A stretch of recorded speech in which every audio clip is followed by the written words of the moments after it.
Right, now we're good.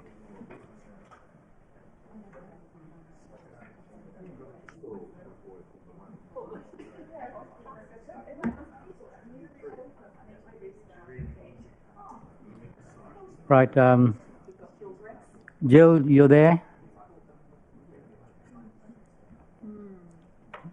No. Just unmute yourself, Jill.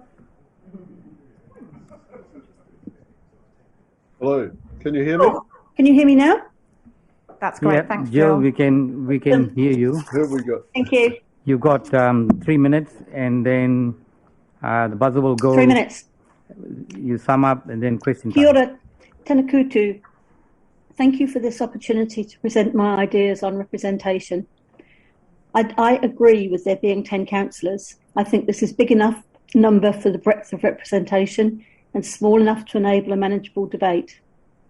I also agree with there being 5 district-wide councillors to provide a helicopter view of the Rohi and position Kapiti in the bigger picture.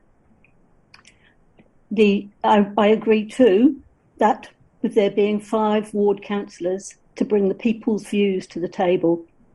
But for this to be done effectively, I believe there needs to be 5 wards. Democracy is based on direct lines of representation and clear accountability. Multiple representation confuses the former and dilutes the latter. If a resident has 3 ward councillors, they have no clear line of who to go to, and none of the councillors is individually accountable to that resident. I can see no good reason why in 2 instances, one councillor should represent 20% of the electorate, and then the other 3 councillors represent 60%. If the driver is to level the numbers, my belief is that it's the number of diverse views that need to be distributed evenly, not the number of heads of the people who hold those views. As a previously serving member of a community board, I consider that they form an unnecessary additional layer of bureaucracy and that the current structure is not fit for purpose. So I support the proposal to do away with the community boards.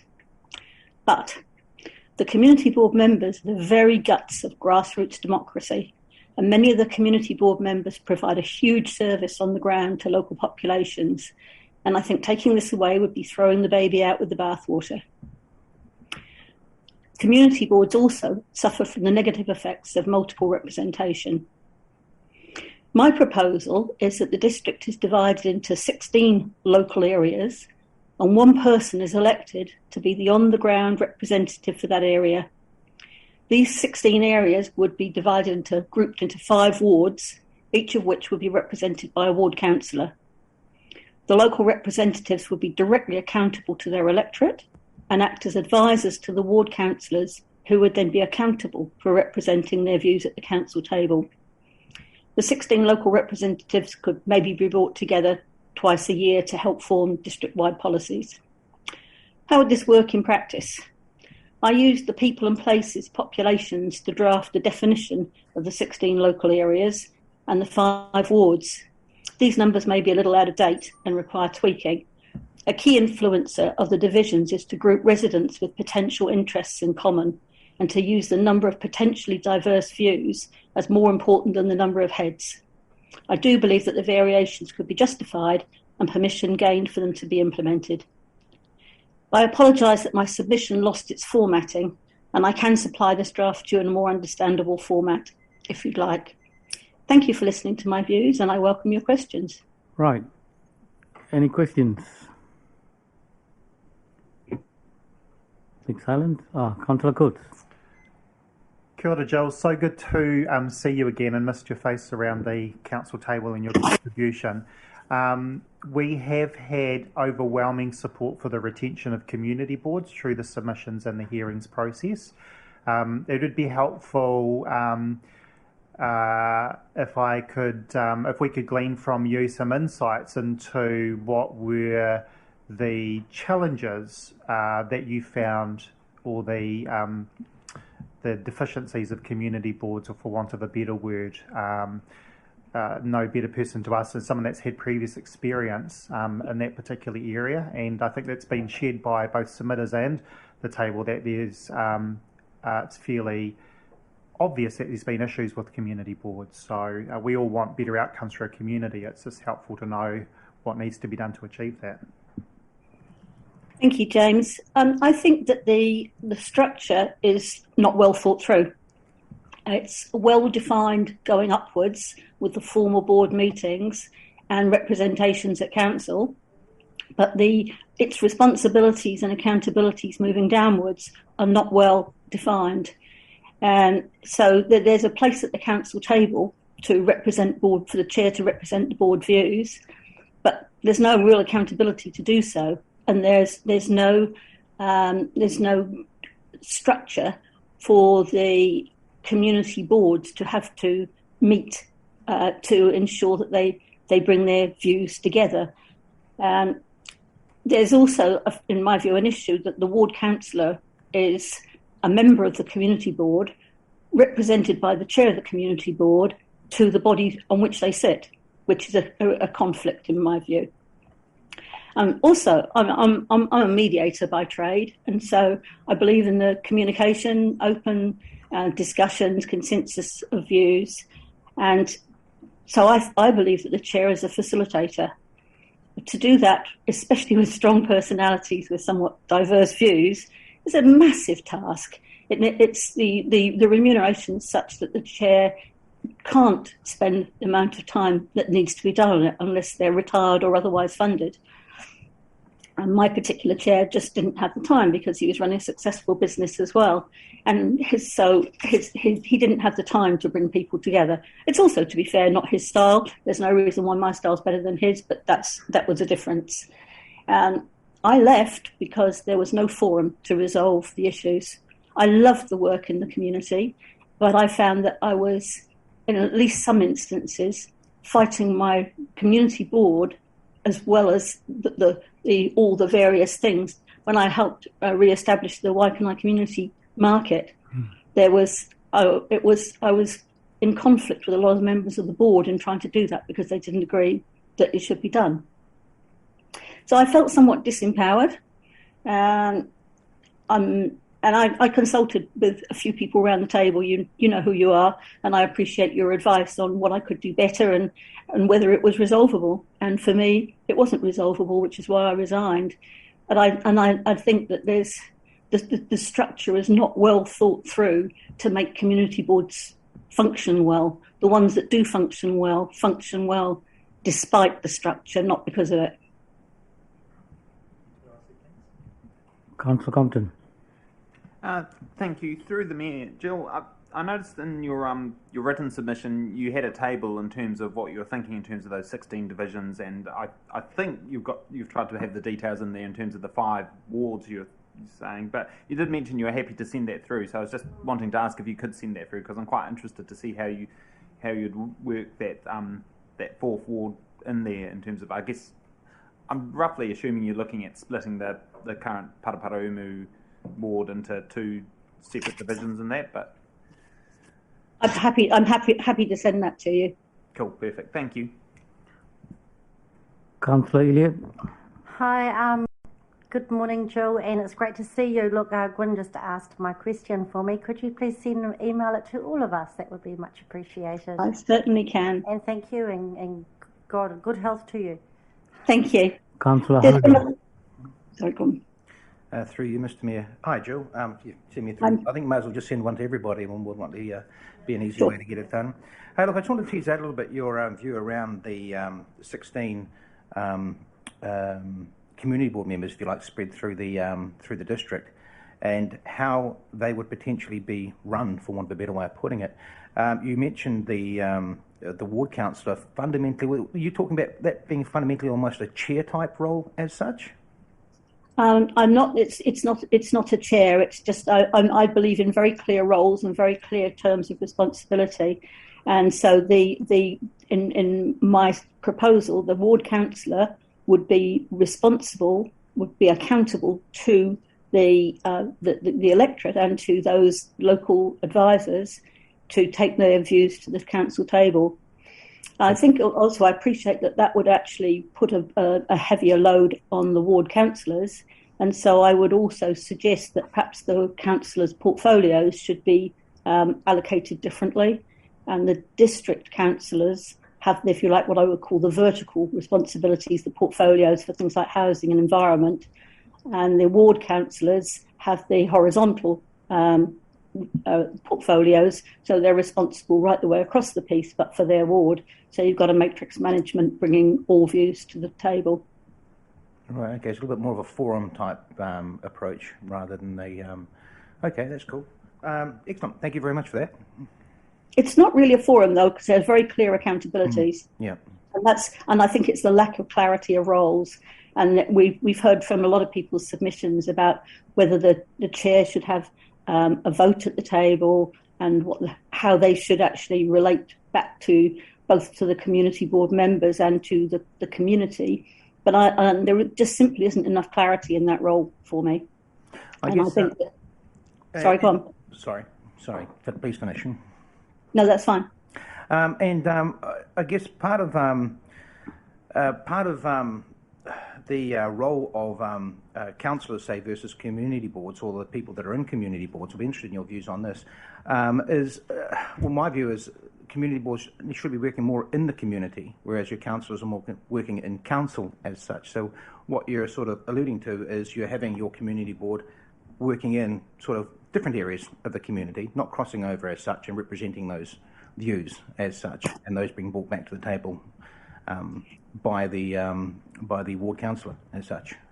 I do, and it's, for me, the word board actually is the one that needs to be got rid of, because I don't think that the community, those people in the community functioning as a board is works, and I think that you need a clear accountability and structure moving upwards, so that if something doesn't happen, you've got someone who's responsible for the fact it didn't happen. Okay, thank you very much. Right, Jill, there doesn't seem to be any more questions, so thank you for the time that you've taken to engage with us. Thank you, my pleasure. Thank you. Right, the next is Steve Lahoud.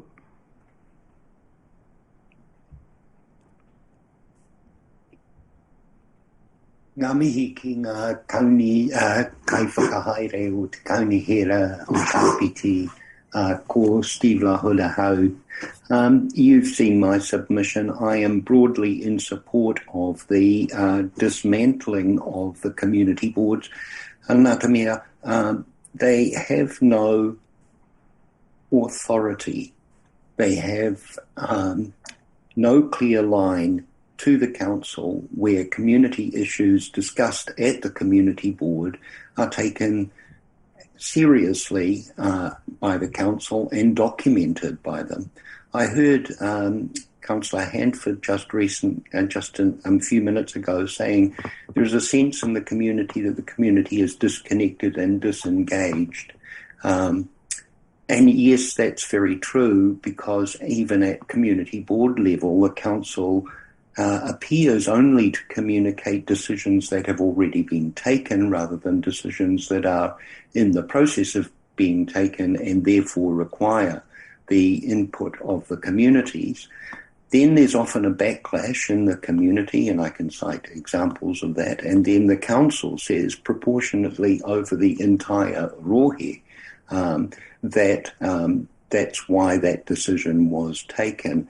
But that, of course, means that, say, for Pai Kakariki, a decision to change the agreement over the building of the seawall is challenged against the entire Kapiti Coast District, and therefore only 27% of the people appear to be in support of the Paikakariki seawall. However, 100% of Paikakariki is in support of the original seawall. So you can see how, in my thinking, the community boards have no effect on the community's desires by the time those desires get to council. And this is because the community boards are totally disempowered. If they were empowered and had a vote at council, I would then support them. However, I don't, because it's clear from this whole conversation that the council is deciding to remove community boards. As for the question of being disconnected and disengaged, or as Sam Buchanan described it, a crisis of democracy, I believe that is true. I believe that Kapiti Coast District is divided into areas of local interest, and that puts the council in the position of deciding which local interest is the local interest that engages the council. I believe there's a real problem in terms of communication from the council in terms of its longer term aims and desires for the entire community. We are not hearing from council what the long-term plans are for, say, 30,000 more residents, 40,000 more residents, I imagine maybe more than that, over the next 20 years, particularly with the opening of Transmission Gully. So what we're not getting is a district-wide sense of the direction of the community so that the individual communities can then input their tautoko or their disagreement to those changes. We're facing massive change here in Kapiti in a very short time. And I think this whole structure of the way we've set this up is not compatible with what is about to happen to this community. Right, we've got questions for you, Lahut. Councillor Hanford. Thank you, Steve. I just wanted to also make you aware that the proposed approach for growth is currently out for consultation, which is very relevant to that kind of long-term vision or plan or conversation, I guess, that you speak of about how those 30,000 people will be housed and accommodated, you know, with Kapiti being their home in a sustainable way. But my question is around then what you think are some other or better mechanisms for ensuring that kind of grassroots voices within the community are heard, and also obviously from your perspective too, as someone who did run for the community board last election, what would you feel would be a better way of encouraging people to have their voice heard through maybe a channel that looks slightly different, and what do you think that channel could look like? Yeah, that's a very good question, Sophie, and I can't really put my finger on that. It seems to me that we need to have a wider hui that takes account of that. It has something to do with the whole ward structure, where the wards are based on numbers of heads and ownership of property rather than diverse views, retreat from climate change, use of the land, ecological structure of the land, all of those things. It seems to me that the whole ward structure is based on ownership and property value and not human questions and questions of the kind of wellness future that a district like Kapiti could be thinking about and planning for. So I can't give you an alternate scenario for the layout of the Council of Kapiti, but I do think that those are the kinds of questions we should be engaging in now. No, thanks for those thoughts there. Yeah, very valuable. Thanks, Steve. Kia ora. Councillor Holiday. Kia ora, Steve. First of all, I just wanted to thank you for the presentation to the electric breakfast a little while ago. Very mind-expanding that it was. It certainly put it out there. And I guess that really feeds into what you've submitted here.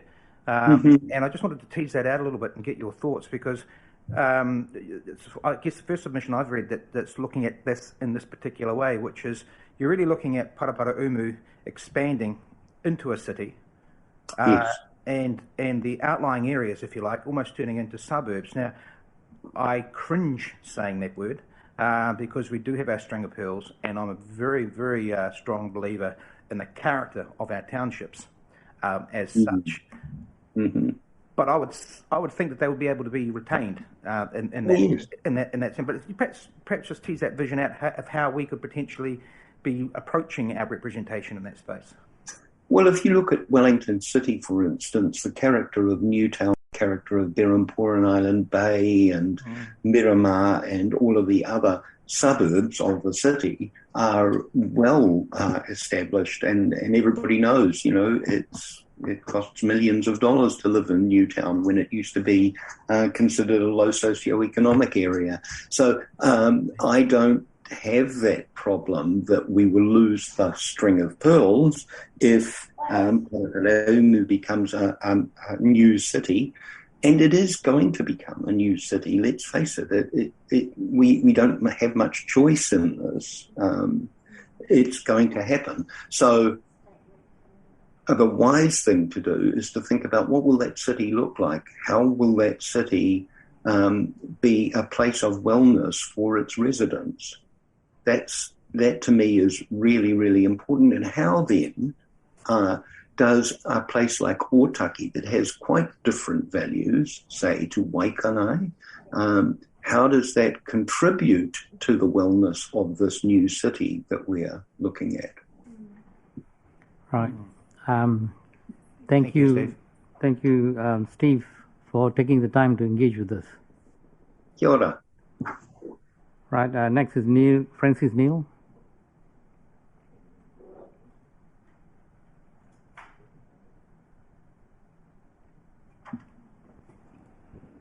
Kia ora, Francis. Are you available?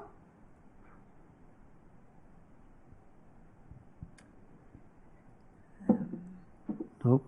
I'd go to Viola. Who else? Is it Viola? Palmer. Viola, are you there? Yes, I'm here. Right. You've got 3 minutes, and then the buzzer will go. You've got to sum up. Then after that, you've got questions. Floor's yours. Good morning, Mayor Guru and councillors. I hope you're refreshed after your break. This is quite a long and concentrated procedure for you. Now, I'm coming to speak to you as a resident. I don't have the experience of being on a community board, but I have once experienced contact with the community board. I'm opposed to your suggestion of removing community boards, and I'll tell you why. First of all, the well-being of people is what happens closest to them. So that means family and community. And as we get more into climate change and we do less driving, the local community will become more and more important to us. And what happens to there will add to or detract from our well-being. And Waikanai at present, many residents are feeling under siege. We had the recycling centre removed, and now there's the proposal to remove our democratic representation. Waikanai is a community in its own right. It doesn't feel connected. Most people in Waikanai don't feel connected with Paraparaumu, and nor could I envisage them heading out at night to go and speak to a council community board on the other side of the river. Now, the reasons that have been given for making this change, I think, can all be easily counted. The statistical one is much less important than having a community which functions as such. And one of the functions of a community board is to make things accessible for the local citizens. And this can, if the community boards at present are not able to do this and not working well, let's make them work.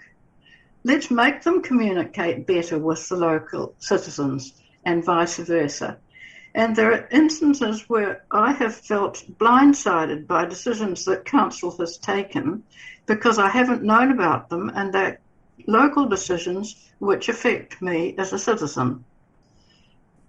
And there are ways in which the community boards, can be improved, many of which you've already heard from previous speakers. But we need to get notice in the community before decisions are made about what's going to happen in each area, not after they've happened.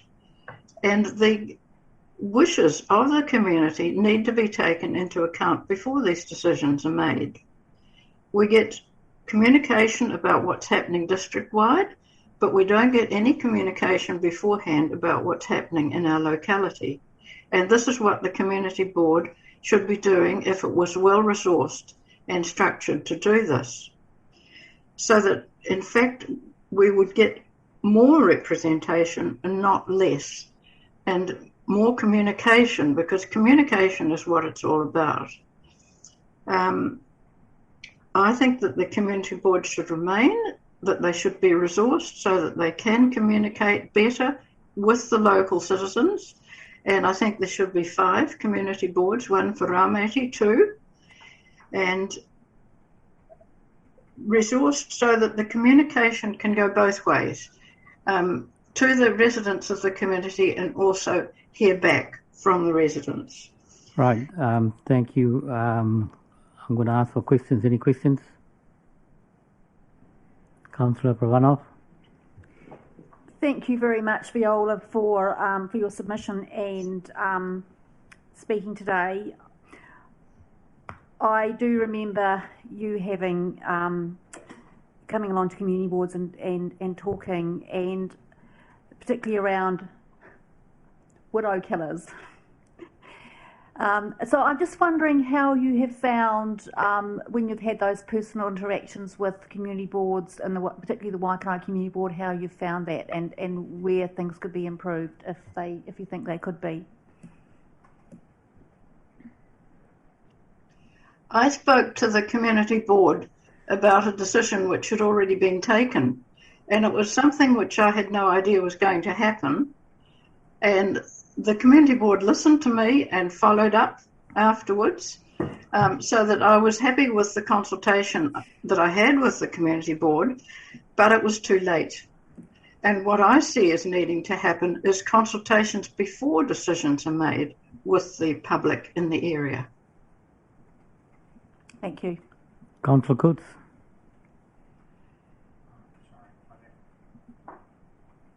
No?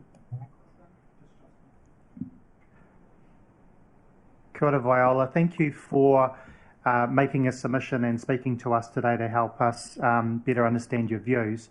I just want to touch on a part in your submission, and other submitters have sort of suggested similar, that council could spend the $250,000 on other ways of engaging with the community. And actually, as I just read that, I'll just be honest, I've misread what you've said there, so I'm going to retract my question to you. A very rare occasion. Yeah, and what I was interested in, though, is your comments around not being, around the communication, how you as a resident can be reached more effectively, because you will not be the only one that feels that way, in the way that you're not hearing the work of the council, let alone the community board. Well, most of us residents don't have our eye on what the council is doing all the time, so we need to be alerted to decisions which are going to affect us in our area, and this can be done in a variety of ways. I mean, there could be, I think actually ward councillors should be attending the community board meetings, and they should also be holding clinics in their ward so that there is good communication happening. But there's a whole range of methods in which this could happen. And when one is not communicated with and decisions are made which affect one in the area, it leads to disenchantment and distrust, quite frankly. Thank you, Viola. And look, I don't disagree with you, but if I could just tease that out a little bit further, just speaking from my own experience, trying to employ a number of different measures to reach the community, often I still get that feedback that no one told us, and that we could do that through social media, through print, through radio, and so forth, and still get that answer. What role do you think the resident plays in terms of their civic participation? And you know, again, I can think of examples where we've tried multiple avenues, and people still say that they weren't told. So I'm genuinely interested in your thoughts on that. Yes, I think this is a problem, and I find that even now residents in Waikanae don't know about the proposal, to amalgamate with Paraparaumu. So this is an ongoing issue. We need more town criers, obviously. The various media that you've described, I mean, we get information regularly on the email about council events district-wide, but we don't get them about local events in the ward. So, I mean, through email, we could be alerted to things that are happening. That would be a method which would personally reach me, and I think it's only by talking to people you can find out what methods actually do reach them and to employ those methods. Thanks, Viola. That's really helpful, and clearly you're getting the Everything Kapiti email, but what I'm hearing from you is a more ward-specific one could also be helpful. So appreciate your response. Have we got Francis Neal back on? Tanika. Francis, are you awesome? Hello. Francis, you got 3 minutes, and then the buzzer will go. You need to sum up, then we are open for questions. The floor is yours. Yeah, good morning, Your Worship and councillors. Thank you for listening to me. I work in journalism, so I don't usually make submissions because I also have the role of reporting what is happening. But I have decided to this time round. And one of the reasons that I was actually quite concerned with the document, A Fresh Look at Democracy, and particularly page 10, in which I thought there were a number of situations where I didn't really think that what was being stated was factual. Like, for example, in wards, it talked about a new ward structure and boundaries reflects recognised communities of interest while maintaining a reasonably consistent ratio of councillors to population, which cannot be achieved by retaining our current ward structure. And it seemed to me that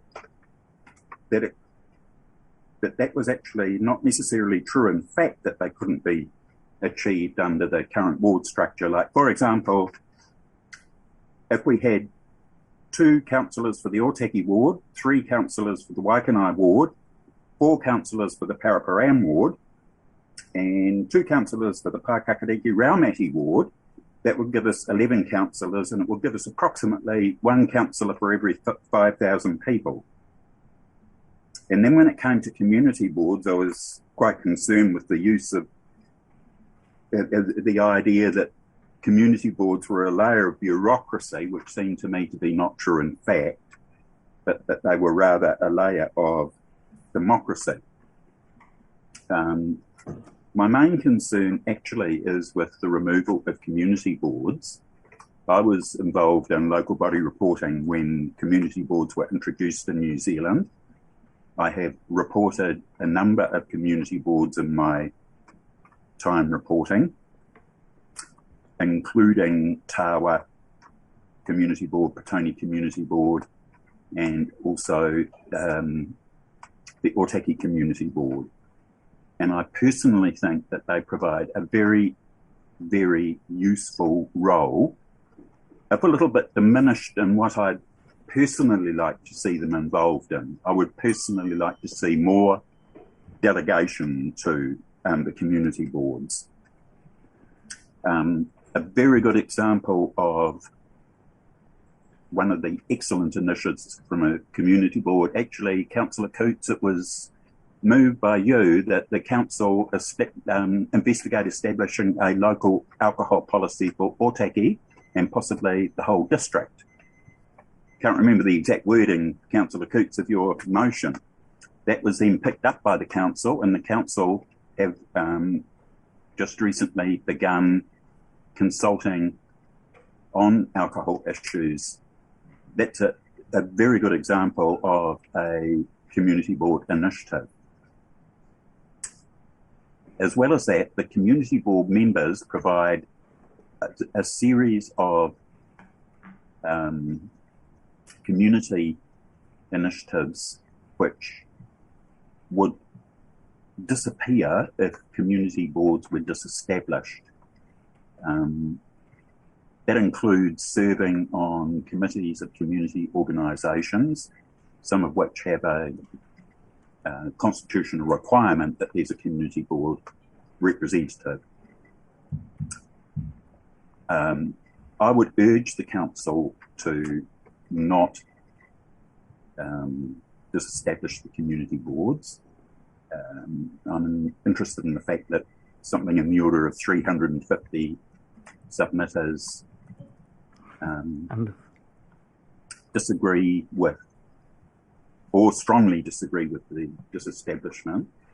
And in addition to that, there are the organisational submissions where they're submitting on behalf of a number of people, like the Otaki Amicus Club, I think it is, was mentioning that they have 80 members that they're submitting on behalf of. And additionally, Michelle Lewis from Waikanai has presented the petition with, I think it's 275 signatures. This represents hundreds of people that are opposed to the disestablishment of community boards. Right. I need to move you along. We've got people ready to ask you questions. Councillor Compton. Yes, certainly. I've just finished, actually. It was good timing. Good timing. Kia ora, Frank. It's Councillor Compton here. It's been a while since we used to catch the Capital Connection together. It is. I just wanted to ask, we've had quite a few submitters suggest that we actually need more community boards, and the one that keeps getting brought up is a specific Raumati community board. So do you think there would be a role for council to actually look at having more granular community boards going forward? Yeah, well, it's a somewhat difficult question in that I don't really know the communities involved, but I certainly think it's worth investigating and looking into. Yes, and it may very well be that, particularly if community boards can be delegated more decision making, that could actually prove to be very beneficial for the communities involved. Perfect, thank you. Right, Neil, doesn't seem to be any other questions, so thank you for taking the time to engage with us. Thank you. Mark Wickens.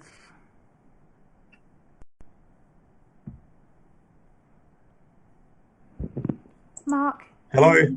Awesome, thank Mark, you. yes, we can hear you very clearly. You got 3 minutes. The buzzer will go. You need to sum up, then open for questions. Floor is yours, sir. Okay. Thank you, Mayor. I'm a first-time responder to this sort of council initiative because I feel so strongly about how you guys are looking to basically do away with democracy. My grandparents went to war to make sure that we had democracy, and you guys seem to be wanting to strip it away. If the community boards aren't working as people are suggesting, maybe someone should take the time to have a look at other councils in and around New Zealand and see if any of those councils have community boards that are effective. I don't think that we should be just wholesale doing away with community boards or the Waikanai councillor. I live in Waikanai. I'm a resident of the coast for 39 years, and I have also lived in Raumati Beach and Raumati South, and certainly each of these communities is different. So to try and combine Paraparam with Waikanai, I don't believe has any merit. We've got some pretty big issues around the intensification of housing in Paraparam, and yet if you were to have a Waikanai-based councillor representing Paraparam, I'm not certain that you would get the knowledge and input that you would reasonably be expecting, because that person is domiciled outside of Paraparam. In the Peka Peka Expressway full interchange, somebody in Paraparam's probably not so keen on following that issue up, but it's important to people in Waikanai and Peka Peka. So I urge the council not to do away with community boards, but to look to see how other councils within New Zealand operate effectively with community boards. So yeah, that's all I've got to say. Thank you. Right, thank you very much. Open for questions. Doesn't seem to be any question. Oh, yep, Councillor Coates. Look, I didn't have a question, and the Mayor might tell me off here, but given that it's the first time that you've participated, I just wanted to thank you for taking part. So it's unfortunate there isn't any question. Sometimes that's the nature of it, but simply participating, making a submission, and fronting up to hearings, you're helping us shape the way that we decide democracy is delivered. And we've had a lot of feedback, lots of food for thought, lots of different options, but I just wanted to acknowledge you taking the time to be involved. Thank you. Councillor Pravanov. Thank you, Mr. Chair. I was actually wanting to acknowledge you, Mark, for your first time presenting, and I'm following up on Councillor Coots's choice to do that. So I also thank you very much. Councillor Hansel. Margaret, well. Thank you. Yeah, kia ora, thank you, Mark. I would just echo Councillor Pravanov's and Councillor Coote's comments, and also have a question for you. You mentioned in your written submission that, and you mentioned it too in your oral submission, that while the current system is not perfect, it provides the best chance of Kapiti coasters having their voices, having their views heard. Do you think there's anything, though, when you say it's not perfect, what do you think could specifically be improved? Are there things that you think we can do to improve the current way it works, and what's your experience been? I know the council generates a lot of paper and a lot of reports, so you guys spend a lot of time reading it. And I'm not certain that the general population has got the time or the inclination to read all the reports, but perhaps if they were somewhere that people that had an interest could look them up, whether that's on the internet or maybe even at a library or something. I think that might assist. Right. I guess we were blindsided when the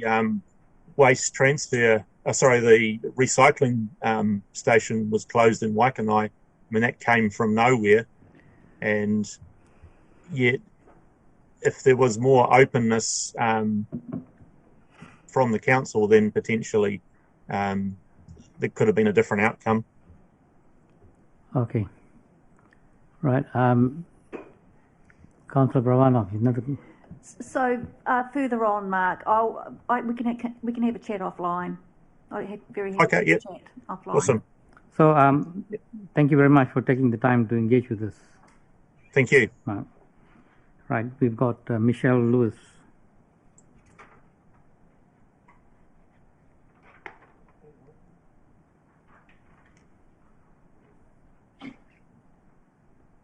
Good morning. Michelle, you've got 3 minutes, and then buzzer will ring. You need to sum up, then open for questions. And I see you got a presentation of petition, online presentation. How does that work? Sure. No, that's fine. I can do that. Right. Okay. So thank you very much. So I have asked to speak to my submission today, as I feel strongly the process has rapidly become a number-focused exercise. Even when I reflected on my responses last night in preparation for today, I look at the numbers, and they are about balance and equal representation. This is my concern. We're too focused on the numbers when we should all be focused on the unique qualities of each area within our district. It's the individual blends of these different qualities in each centre, Paikakariki, Raumati, Paraparaumu, Waikanai and Otaki, that make them specific communities of interest. I would draw your attention to your own operative district plan, section D0011, character and amenity values. And I'm just going to read a few extracts from that. The Kapiti Coast consists of a series of unique settlements along the coast, each with their own character. Otaki has the role of a rural service town. Paikakariki has a low density, settlement or village character. The settlement of Raumati is where the old dune landforms have largely been retained. The settlement has a low-density village feel and very strong connections with the beach and Queen Elizabeth Park. Paraparaumu comprises a large area of relatively low-density housing tied together by Paraparaumu Beach and Paraparaumu Sub-Regional Centre. Otaihanga is characterised by a quiet, low-density area. Waikanae has a number of distinctive low-density areas: Waikanae Beach, Waikanae Garden Precinct, Waikanae East and Waikanae North. The coastal villages of Tiharo and Peka Peka are low-density, low-scale settlements which have grown out of weekend batch use. The Town Centre Zone chapter contains policies and rules which manage activities and development in the specific zones. This section specifically identifies the Paraparaumu Sub-Regional Centre. It then identifies smaller town centre zones of Otaki, Waikanae, Paraparaumu Beach and Raumati Beach. Paikakariki is identified as a local centre zone. These are just a couple of illustrations of how the Council's own policies that have been developed over the last decade have been completely glossed over in this representation review, resulting in a random proposal to create 3 non-representative zones for ratepayers to try to fit into. This representation review must not be accepted by Council in its current state. My request today is that you keep the 4 community boards. That wards are drawn up more closely aligned to the district plan work, recognising as a minimum the sub-regional nature of Paraparaumu and the smaller towns of Otaki, Waikanae and Raumati, and the smaller centre of Paikakariki. Thank you for listening to me today. Very good. Questions? No questions? Okay. So you got a petition to present? Yeah, sure. Thank you. So I would like to present to you a petition which has been signed by 254 individuals who are all located in New Zealand, and hopefully they're all Kapiti. Most of the names are familiar names. Any signatory that was not in New Zealand was removed from the electronic survey prior to it being submitted to Council. And you all have a copy of the petition, the signatories and the comments, so I don't propose to go through that. It will take me past my 3 minutes.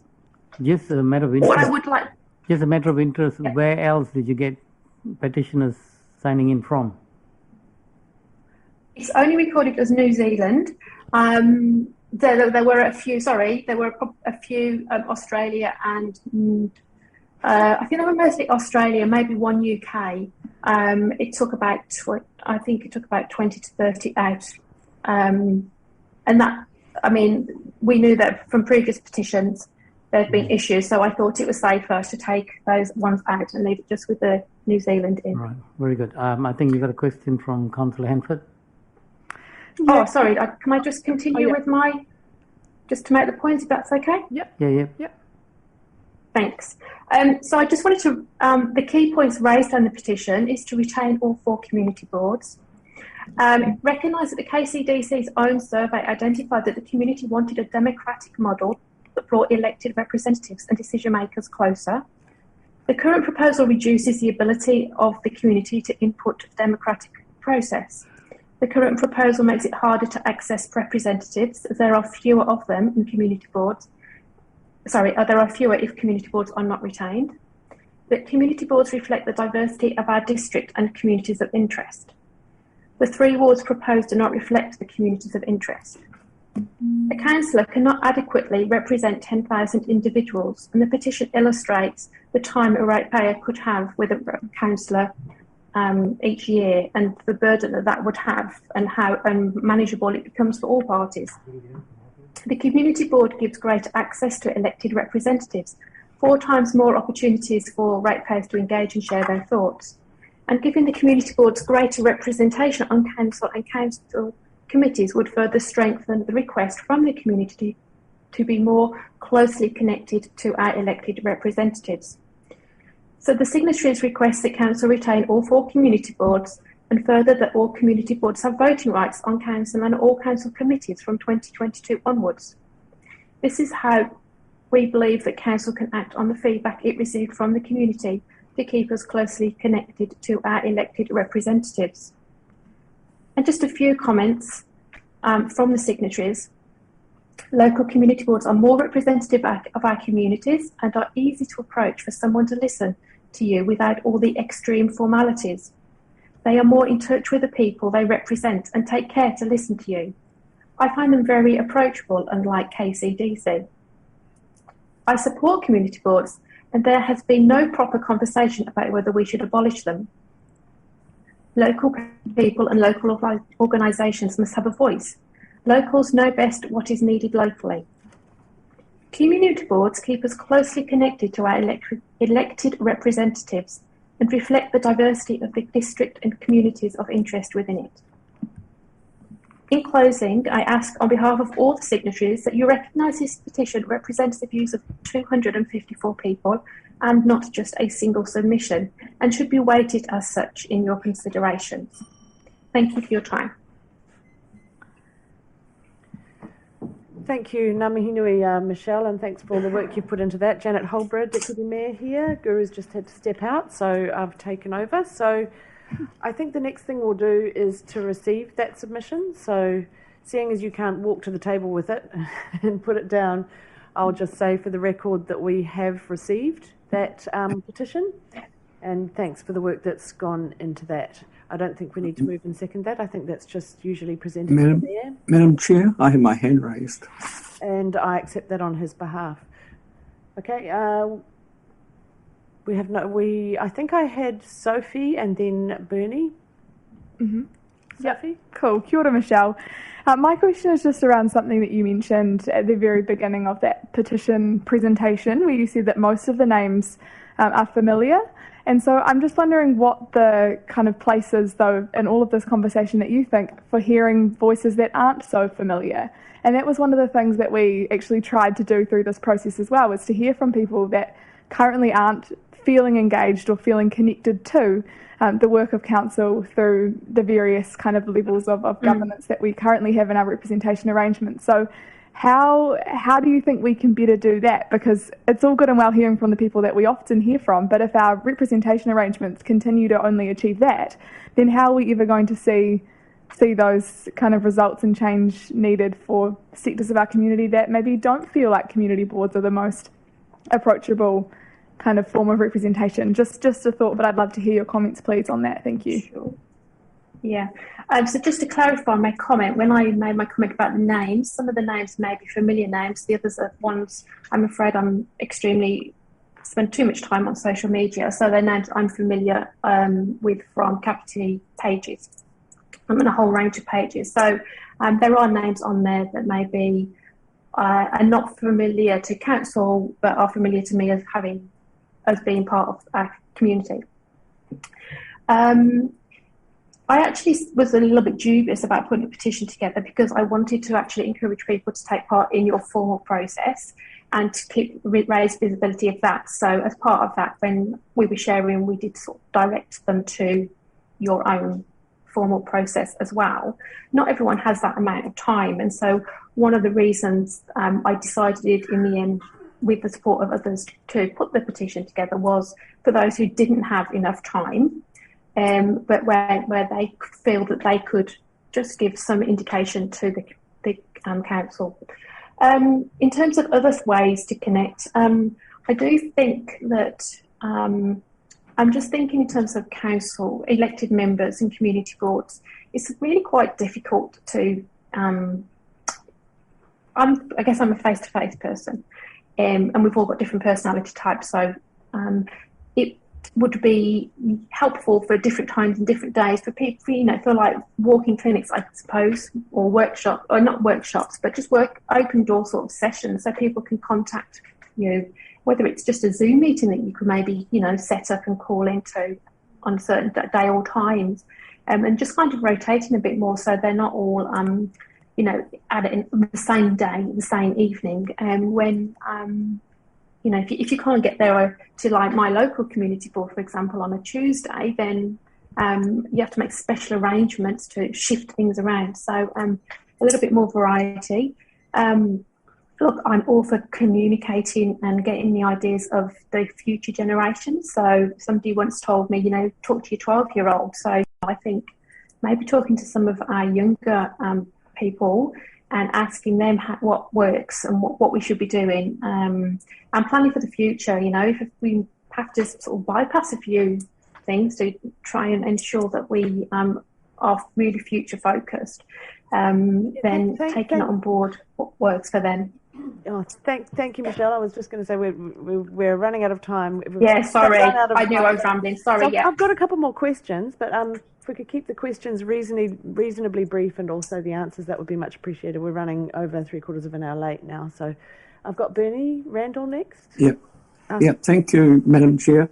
Thank you, Michelle, for a very good presentation and petition. Are you aware that even if a person resides overseas, right, the person could still be a ratepayer in capite if they own property? So it doesn't mean because a person receives, his address is given as overseas, that person could still technically be a ratepayer.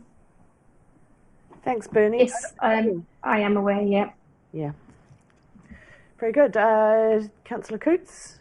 Kia ora, and Michelle. That's the last question I'll accept on this submission. Kia ora, Michelle. Thanks for speaking to us today with regards to your submission. You touched on a point there around community boards having voting rights at the table. You're not the first one to suggest that, and I've been consistent in the question that I've asked to others.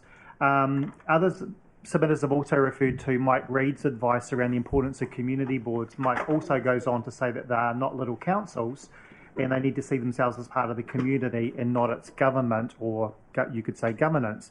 So the question back to you is, if we were to consider amongst all the other ideas that have come through the 531 submissions to give community boards the voting power, how would that work out in practicality when you've got a board member at the table and 3 other board members not present, having to make a vote on something which may or may not change on the day in terms of amendments and motions and so forth, without having the consensus of their fellow board members? Look, I think there's plenty of technology now. It's quite normal to sit in meetings and all through items and message people. I'm commonly doing that to find out. So I don't see there's any reason why, if you're sitting around a table and there are decisions being made, there could be a 5-minute break, or it can be happening. People are talking to each other online all the time. The position's changed. Where are we at? Obviously, I would expect community boards to have gone through some options analysis before. So if this, then that, etc. Where they might stand. So to elaborate on that, the work involved as a councillor in terms of considering information to come to a position of a vote is quite onerous, and other submitters have mentioned that in terms of the amount of reading and paperwork, meetings, briefings and workshops that I note not that community boards have already said they find difficulty to attend. So again, when a councillor comes to making a decision on a vote, how do you see that a community board member being in that same position would be as adequately prepared? Would they be expected to attend the same level and read the same amount of information? Genuinely interested, because as I said, we, out of all of this, want to come up with a model that best serves our community. Yeah. Look, I guess I specifically think about matters where there is an impact on their community. So it could be that they only focus on papers that have a specific impact on their community. Therefore, there would be less reading. And it may be that they only have voting rights when it is related to something happening in their area. That would be one way to narrow it down. Sure. Okay, thanks very much. Right, Michelle, there's no other questions, so thank you for the time you've taken. I just wondered, to this. sorry, may I just ask a question in response to Bernie's comment? Yeah. Please? Could, as petition organiser, we get some clarification as to whether the council would want to keep all signatories on, whether in New Zealand or overseas, please, because I've been to 2 meetings now and I'm getting different bits of advice. So if we're able to get some clarification, that would be appreciated. Yep, we will consider what you've asked. Thank you very much for your time, everyone. Well, thank you very much to you. Right, we've got one. If you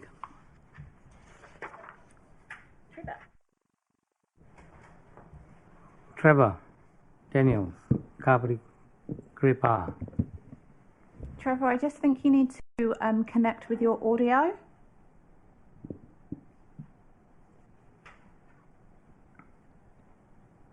Trevor, can you hear?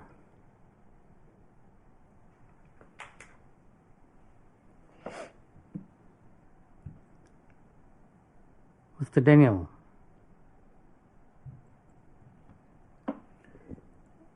Mr. Daniel, I think if you are able to pop your video on, great. He's just connecting his audio now. Can you hear? It's just coming. Huh.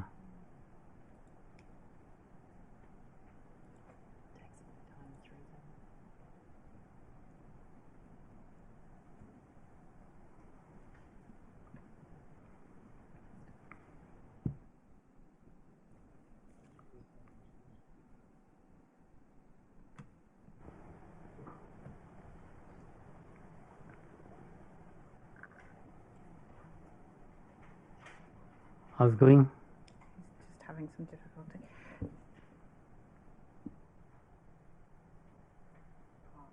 He's logged out now. Is he locked out? Oh.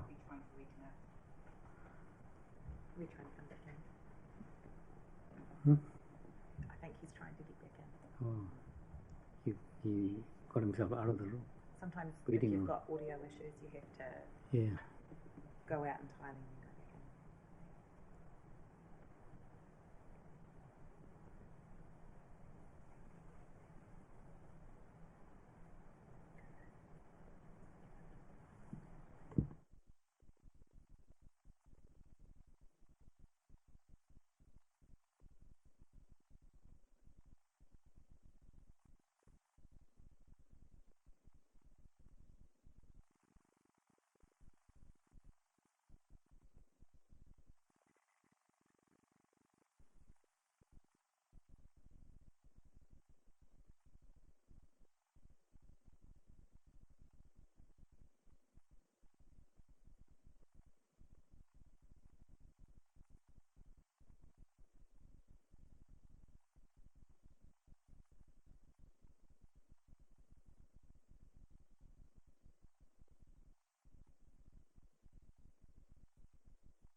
So the Filipino drivers from Turkey come here, our drivers go to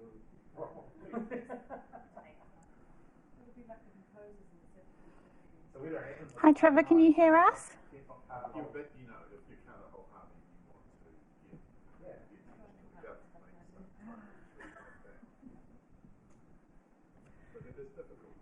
Trevor, if you turn on your video, I think that might help with your audio.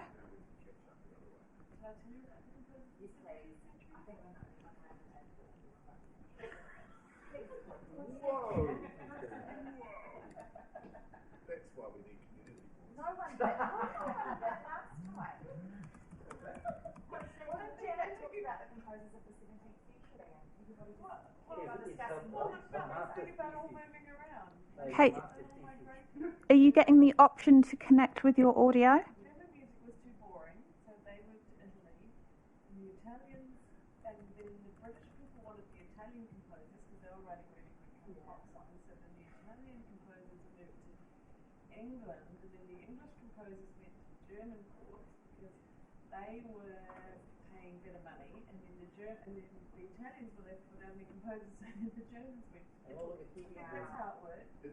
But they all moved around. I should have picked European music history, not New Zealand music history, for my one particular university, because that sounds way more interesting. This is already boring. Do you want to know Yeah. It's still like he's connecting.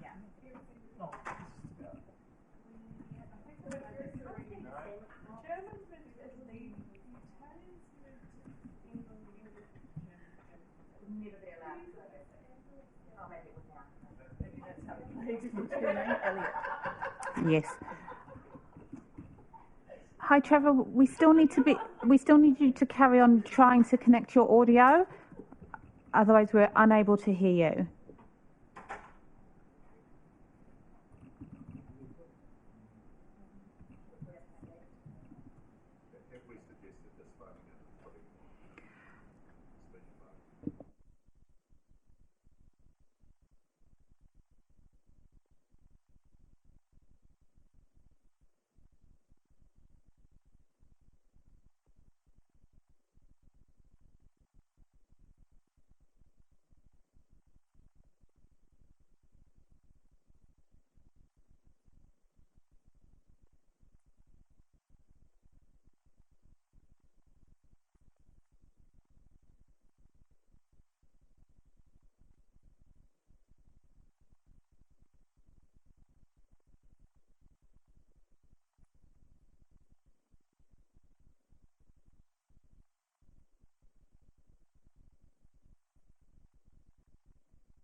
Do you want to try speaking now to see if we can test that? Can you hear me all right? Yes, that's great. So we'll just get the councillors in the room. good morning, afternoon, isn't it? Just about for Councillor.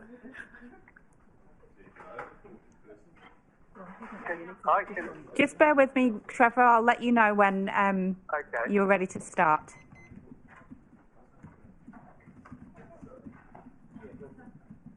Okay, Trevor, your 3 minutes will start now. Okay, thank you. Good afternoon, councillors. From what I've heard on the screen, there's not much that I have to add. I just like to say that. Can you hear me all right? Yep, that's fine, Trevor. Okay. I spent a term on a community board, and I found it very enlightening. But during our time, Luella Jensen, was the chair, and she acted as a go-between between the shopkeepers in Raumati and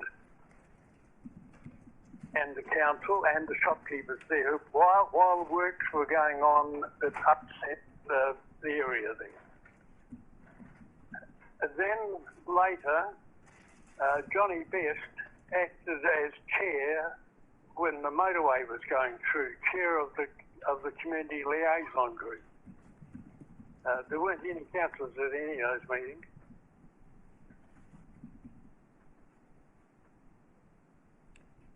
Was that the end of your presentation, Trevor? No, and then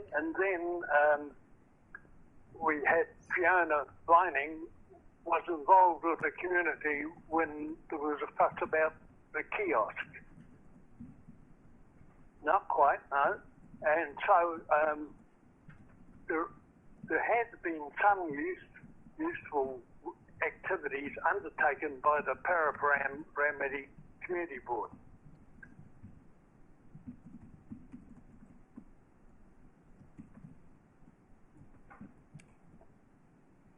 Was that the end of your presentation, Trevor? Not quite. One of the things that has concerned me is how you propose to handle the grants that the board makes to people like the girl that was going overseas to defend her barefoot water skiing title.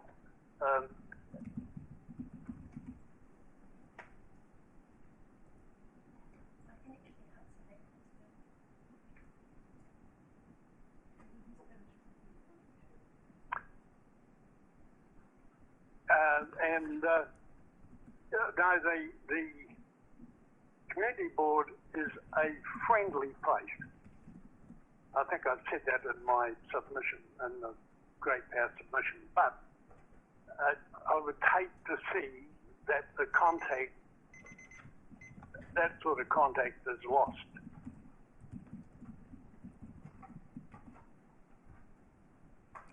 Are you ready to receive questions now, Trevor? Yeah.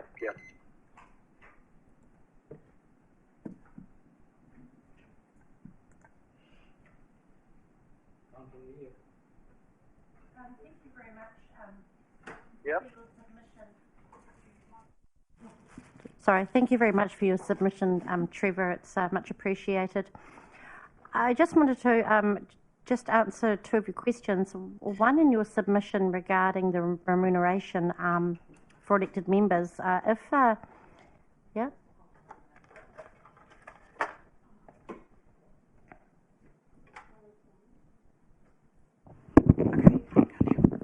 Okay, for just your question regarding remuneration for elected members, if it happens that there are no more community boards, the remuneration they currently receive will not be going back into a pool to increase salary remuneration levels for other councillors. That's definitely something that doesn't happen. And just as your question to how the grants that currently go to individual community boards would be allocated, it's something that we've talked about in staff, and of course the staff are really open to the community to work out different ways for this to happen. But one of the proposals is that a small grants allocation committee is set up in each district, and that the staff go and run a meeting with their allocation group with council support, and the money is allocated regularly in those areas. Very much the way it's working now. So I hope this helps.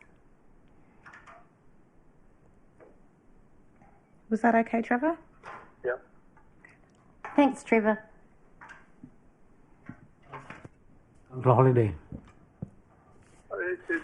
Kia ora, Trevor. Situation with the Through you, community Mr. Mayor. board, of course, is that they hold their meetings on a regular basis. So if anybody wants suddenly needs a grant, will the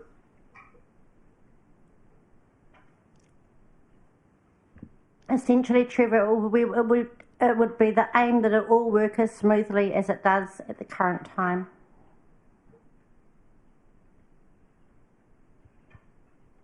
Councillor Halliday.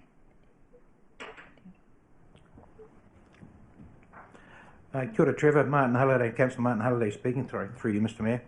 thank you very much. Cool. Yeah, still there, Trevor? Yes. I just one of the things that's been brought up by other people that have been presenting to us is the possibility of splitting off the Ramati. Hey, Trevor. Yeah, I didn't hear your question quite well. Yep, that's right. I've got your phone here. Our phone here. Just one of the things that's come through the submissions is the potential for maybe splitting off Ramati South from Parapara Umu as a community board, perhaps having a separate community board for them. Based on your experience, what are your views on that? Well, as a member of the community board, I went along to the meetings of the Ramadi South Residents Association. So they obviously see a need for a group down that area that looks after their own interests. And they have made submissions on things like road speed, and of course the ants are a big problem for them.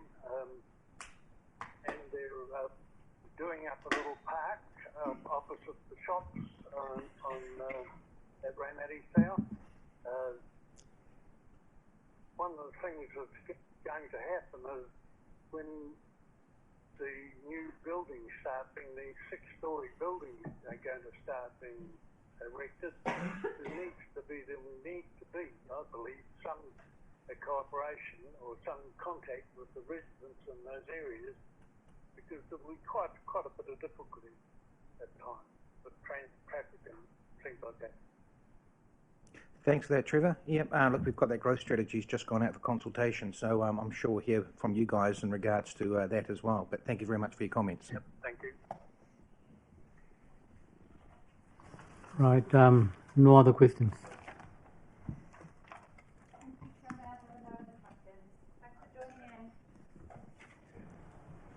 Right, so that brings us into that hearing.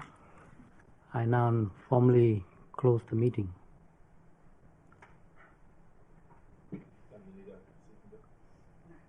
No. But thank you. Well, thank you.